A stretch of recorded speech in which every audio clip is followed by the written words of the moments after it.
Back at 8:09, and now to the debate over what to do with people convicted of sex crimes in the wake of the news of Jaycee Dugard's 18-year ordeal. The man accused in that case, Philip Garrido, is one of more than 600,000 registered sex offenders in the United States. Natalie Morales has more on that. Meredith, you know, every state has a sex offender registry, and thanks to the internet, the information is more available to the public and the police than ever before. But now are those lists, which are designed to inform and protect communities, providing a false sense of security? You can search the internet for convicted sex offenders in your neighborhood. You can even download an offender locator app on your iPhone. But Philip Garrido, who was convicted of kidnapping and rape in the 1970s, was listed on California's sex offender registry and had checked in with the local authorities each year for the past decade, all while his alleged victim, Jaycee Dugard, and the two children he's accused of fathering with her were living in his backyard. There was not an appropriate level of supervision in light of his criminal history and the risk he posed. So registration alone won't solve this problem. Nationwide, there are an estimated 647,000 sex offenders registered. In 2006, the Adam Walsh Act, named after John Walsh's murdered son, was approved by Congress to create a single, consistent registration system. But the deadline for states to comply has been delayed until July 2010. We hope every state will become compliant. Registries are not a panacea, but they are an important tool. At a minimum, we need to know where these offenders are and what they're doing. After the 1994 murder of 7-year-old Megan Kanka by a twice-convicted sex offender living on her street in New Jersey, Congress passed Megan's Law, which requires states to alert the public to sex offenders in their neighborhoods. Questions remain on whether sex offenders can be rehabilitated.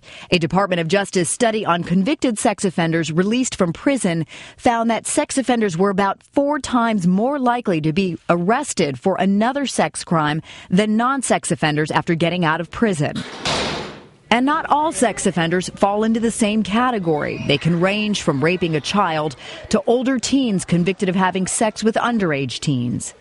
Many states are taking steps to make their communities safer from sex offenders, from electronic monitoring to longer prison sentences. And new rules in many states have barred offenders from living near schools, parks, and bus stops.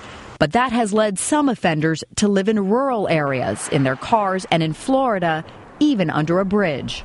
The reality is, 2/3 of America's sex offenders are not in jails and prisons. They're in our communities. We need to have sex offender registries, but we need to enforce them.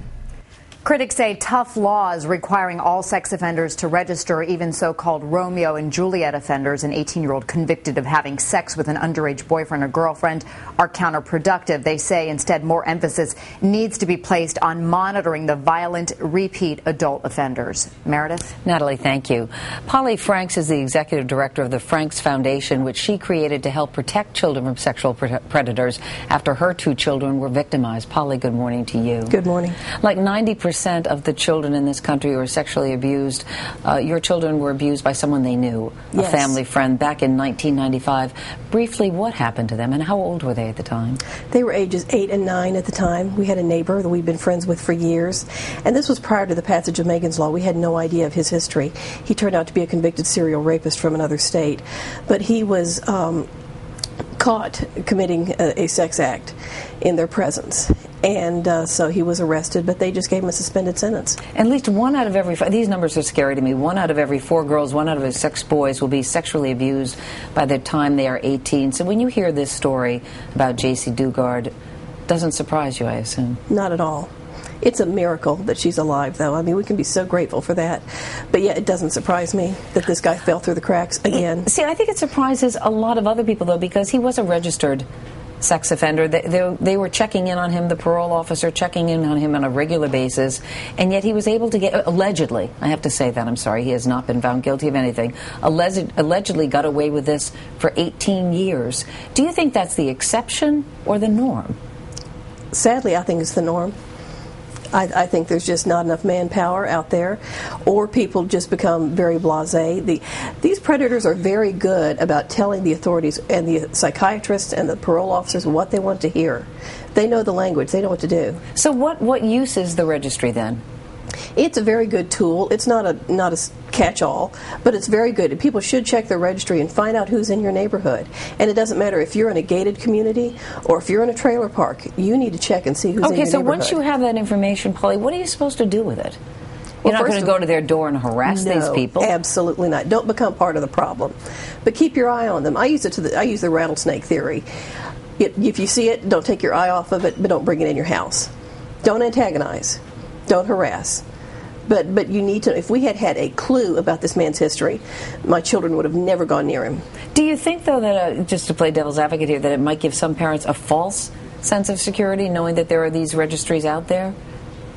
No, I don't think it needs to give you a false sense of security. I just do think it's an extra layer of protection.